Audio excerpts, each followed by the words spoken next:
noche conversamos con el vicecoordinador del Grupo Parlamentario de Morena en la Cámara de Diputados, Leonel Godoy, para hablar del diálogo nacional sobre la reforma al Poder Judicial y los temas centrales que se han abordado. Buenas noches, bienvenido, diputado. Gracias, Alberto. Mucho gusto estar en Punto de Referencia. Buenas noches, bienvenido. Bienvenido. Gracias, Azul. Buenas noches. Varios temas se han abordado ahí, pero hay algunos que han causado más resistencia que otros, diputado. Por supuesto, la elección de jueces, ministros y magistrados, que ya desde hace tiempo se ha venido estando en el centro de la polémica, pero también me sorprendió a mí personalmente esta resistencia fuerte a un órgano supervisor como sería este tribunal que sustituiría al Consejo de la Judicatura, diputado. Son dos. Un tribunal de disciplina judicial y un órgano administrativo. Y en ambos casos es los órganos del Poder Judicial los que se encargan de proponer y de calificar. Eso casi no se dice. Quien va a calificar la elección de los miembros del tribunal es del Tribunal de Disciplina Judicial, va a ser el Tribunal Electoral del Poder Judicial de la Federación, y quien va a salvo su propia elección, que esa la resuelve la Suprema Corte. O sea, en ningún momento en esos casos le corresponde ni al Ejecutivo ni al Legislativo. Entonces sí es extraña. Sucedió, eso ocurrió en Jalapa el martes pasado, y nos sorprendió mucho la actitud entre ellos de un magistrado, uno muy alto, que resulta que él es magistrado federal, y rompiendo el protocolo, ahí hubo 12 ponentes, 9 hablaron en contra de la reforma, solo 3, bueno, 2 y uno un poco neutro. Entonces ese foro, que era el cuarto, fue el quinto, perdón, en Jalapa. Ese foro pues estaba muy cargado con los ponentes y los miembros del auditorio, entre ellos este magistrado. Pero resulta que ese magistrado tiene una hija que es jueza.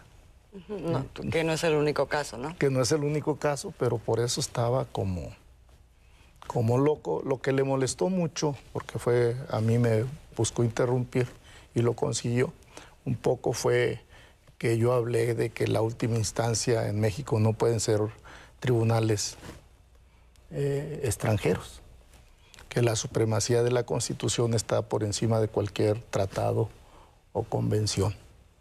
Y eso, como ellos es uno de los escenarios que están visualizando, pues sí se puso.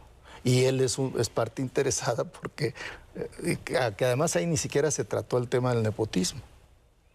Pero él es uno de los que tiene una hija de jueza y otra hija de secretaria en otro.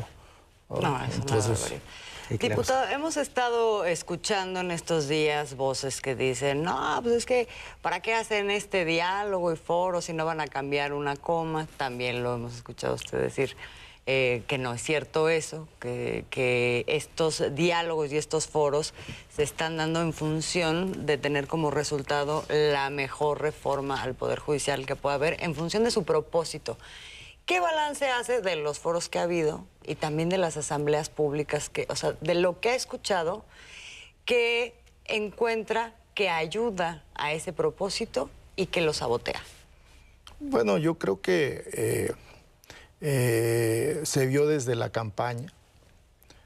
Yo estuve a cargo de la 4ª circunscripción y acompañé en la mayoría de esos estados, de esa circunscripción, en la campaña a nuestra candidata hoy, presidenta electa Claudia Sheinbaum, quien siempre en todos los mítines preguntaba que quién quería que eligiera a los jueces, magistrados y ministros, y la gente por aclamación decía, porque preguntaba que los elige el pueblo o que los elijan los senadores, como es actualmente. Porque es una elección indirecta, porque sí es elección, pero indirecta. Entonces preguntaba y por aclamación decían que fuera que fuera el pueblo. Entonces no fue algo que salió de la manga. Bueno, en primer lugar ya lo había planteado el presidente el 5 de febrero de este año, como una de sus 18 reformas constitucionales. Nada más que la Corte pues veía como casi imposible que hubiera mayoría calificada y no tendieron puentes de comunicación. Entonces quisieron decir de que no votó eso el pueblo, y claro que sí lo votó. Es una propuesta programática de Claudia Sheinbaum y que coincide con lo que dijo el presidente. Entonces sí hay esa oposición, sin duda, y la que parecía la más, que mayor oposición generaba era la elección de jueces, magistrados y ministros, pero ahora vemos también que estos órganos, que van a desaparecer el Consejo de la Judicatura y se crearán estos dos órganos, uno de disciplina judicial para jueces, magistrados y ministros, y un órgano de administración que revisará el funcionamiento, vigilará como pues las funciones administrativas del Poder Judicial de la Federación. El planteamiento que se hace es que estos foros, como mencionaba Azul, pues son como una especie de válvula de escape para que vayan, expresen sus inconformidades y al final del día no se tomarían en cuenta. ¿Cuál sería la respuesta concreta a estos? No, claro que sí. Hay muchos puntos de la reforma que se pueden revisar y se pueden mejorar. Yo creo que el presidente Claudia y los senadores y diputados lo han dicho donde quiera, que lo que se trata es de que tengamos un verdadero poder judicial independiente, autónomo, fuerte, y por eso pues nos extraña que digan que el presidente quiere concentrar más poder, porque justo en ninguno de los casos el presidente tiene solo la atribución. Los ministros, ustedes ya saben, son 10, 10 y 10. De los jueces y magistrados se van a votar en cada una de las jurisdicciones, circunscripciones que tienen los jueces y magistrados, y se va a buscar que, por cierto, sea paritario, que presenten, porque actualmente no es así. Hay muchísimo más hombres que mujeres en el Poder Judicial Federal, en jueces, magistrados y ministros. Y es una de las cosas que se buscaría. Decía hace un momento, veían la reforma al Poder Judicial como algo muy lejos, porque veían muy lejos finalmente la mayoría calificada. Hoy ya la tienen enfrente y ahora parece que una de las resistencias se traduce en tratar de evitar esa mayoría calificada. Está sobre la mesa el debate de la sobrerepresentación. Ayer el presidente habló de eso. Si nos permite un segundo, vemos qué dijo ayer el presidente sobre esto y retomamos, porque creo que es un punto importante aquí. Hay varias cosas que aclarar. Vamos a ver. Vamos a ver.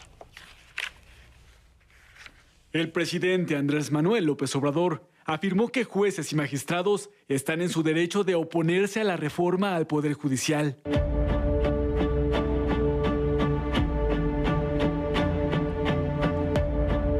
Esto luego de que anunciaran una estrategia para impugnar ante órganos internacionales la reforma y la supuesta sobrerepresentación de Morena en el Congreso.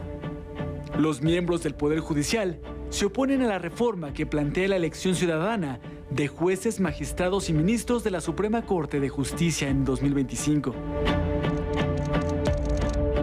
Es un asunto de libertad, ¿no? De voluntad. Pero si no quieren someterse al escrutinio público en un sistema político democrático, pues ya desde antes hubiesen abandonado su cargo voluntariamente. Y no hay que tenerle miedo al pueblo, ni hay que tenerle miedo a las reformas.